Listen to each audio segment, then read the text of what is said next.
गए तो रोज रात्रि में मानसी में प्रवेश करते थे, मतलब नेत्र बंद करके मानसी भाव में ठाकुर जी को सेज पर पौढ़ाते थे और सेज पर पौढ़ा करके मानो वहीं ठाकुर जी को कुछ लोरी सुनाते या पंखा झलते अपने मनोभाव में। गोसाई जी ने जैसे ही मनोभाव में प्रवेश किया, इतने में क्या देखते हैं, ठाकुर जी उदास बैठे हैं और किशोरी जी के नेत्रों में अश्रु बिंद है। गोसाई जी बोले, जय जय काहे गो, आप इतने उदास काहे को श्री जी, ये आपके नेत्रन में अश्रुबिंद क्यों, कहा है गो, मैंने कोई अपराध कियो या मंदिर में कोई से कोई अपराध बनो।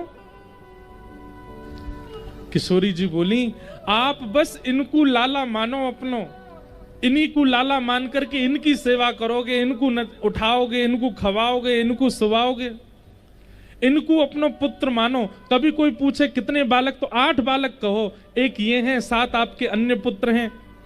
अरे जब 7 पुत्रन की बहू आपकी बहू है सके, तो ये 8वें लाला की जो बहू है वाकू आपने अस्वीकार कैसे कर दिया। आज हमारे घर मनहारन चूड़ी पहनावे आई, सबरी बहुओं ने चूड़ी पहनी, मैं भी या घर की बहू क्योंकि ये आपके लाला हैं। मैं चूड़ी पहनवे गई तो आपने मेरे बट की चूड़ी को पैसा ही नहीं दियो।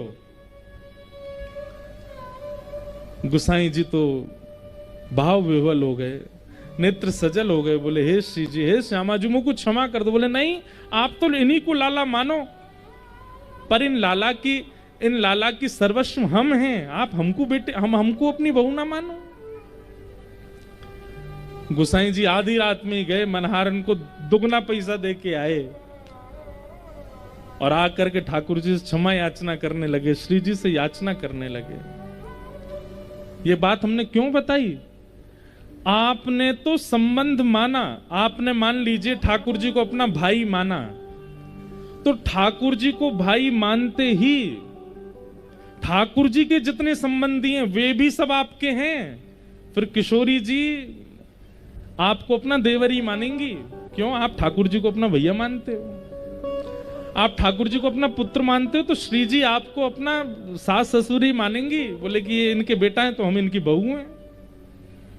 और केवल श्री जी नहीं, फिर बलराम जी भी आपसे संबंध मानेंगे, मधुमंगल श्रीदामा भी संबंध मांगेंगे, यशोदानंद बाबा भी संबंध मानेंगे।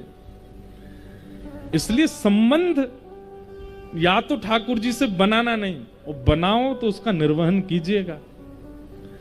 फिर महाराज वृंदावन से जो व्यक्ति आवे ना, उसको उसी संबंध से देखिएगा।